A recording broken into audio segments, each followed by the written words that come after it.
and Museum. In Auburn.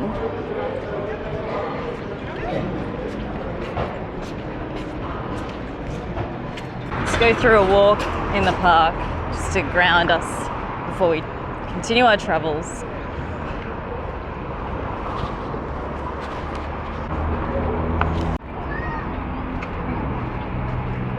It's not too good.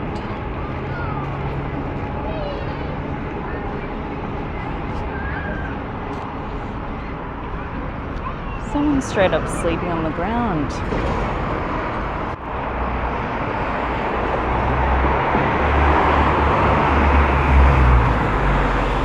So it's hard to what I'm actually documenting. I mean, it's really nice documenting the street and the people because it's so different everywhere you go in Sydney. But I'm not eating. I could be talking to people, but I feel a little bit shy. I've got weird vibes. Like, gonna tell her my whole story about how I'm doing keto diet, so I'm not going to eat her delicious looking food that has a bit of noodle in it. But I smiled at a stranger, and another stranger just looked at me weirdly as I'm walking up here, and I thought, well, you know what, I'm providing dopamine in that way. I'm at Southside now. Southside is where it's at. And you know what's funny?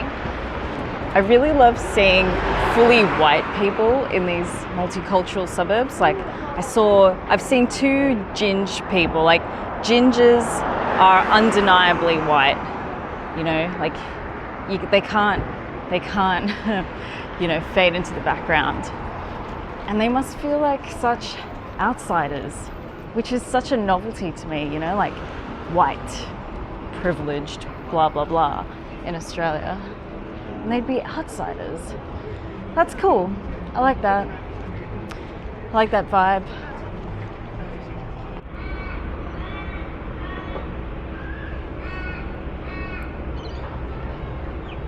I like Auburn. I always have a good time here.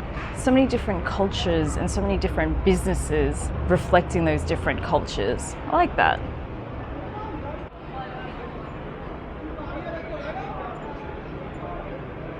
So we have another Jasmine's here, very popular with the taxi drivers, I've heard. That's not a joke, I've literally heard that.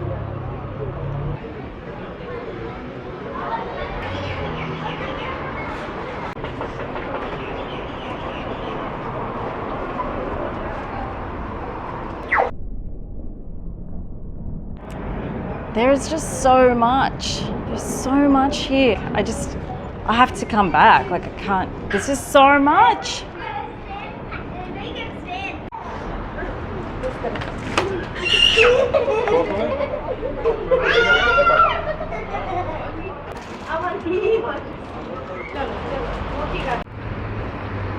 And here's a fun fact, or an unsolicited trivia. The oldest traces of beer brewing are from a long time ago in ancient Mesopotamia, which is now modern day Iraq, where they don't drink alcohol. And same thing with Shiraz, made of the Shiraz grape, which is found in Iran, and they don't drink alcohol.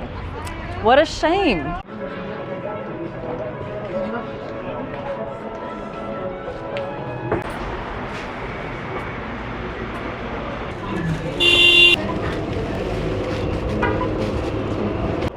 Cost of living crisis, not here.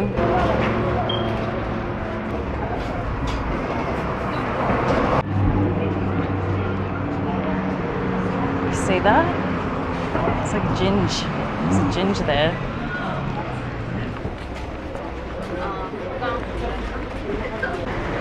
Oh, I have to remember, next time I see a Middle Eastern supermarket, I really want to get some camel milk.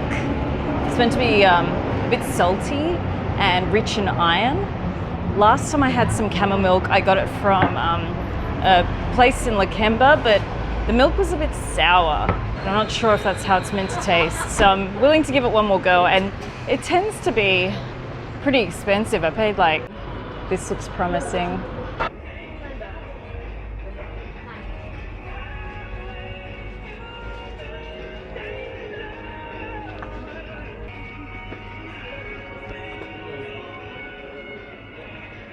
So much chai. way. And so she goes, camel milk, Dottie? And I was like, oh my God, she speaks Farsi. So she's from Afghanistan, looks a bit like Asian.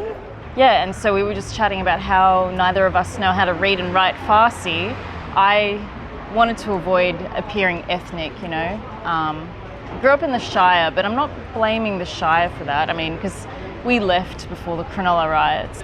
There was a lack of like Middle Eastern people at my primary school, which was a very hippie school. I went to a Montessori school. Maybe it was because of that. I just wanted to limit how other and different I was, because I already felt pretty outside and had trouble connecting with people, blah, blah, blah. Socially awkward. But I use that to my advantage now. I don't mind being awkward now because it's just been so part of my existence that I use it to be brave about things. But yeah, anyway, I regret not being able to keep up with speaking Farsi, and I can't even read and write, so it's just shit. It's like I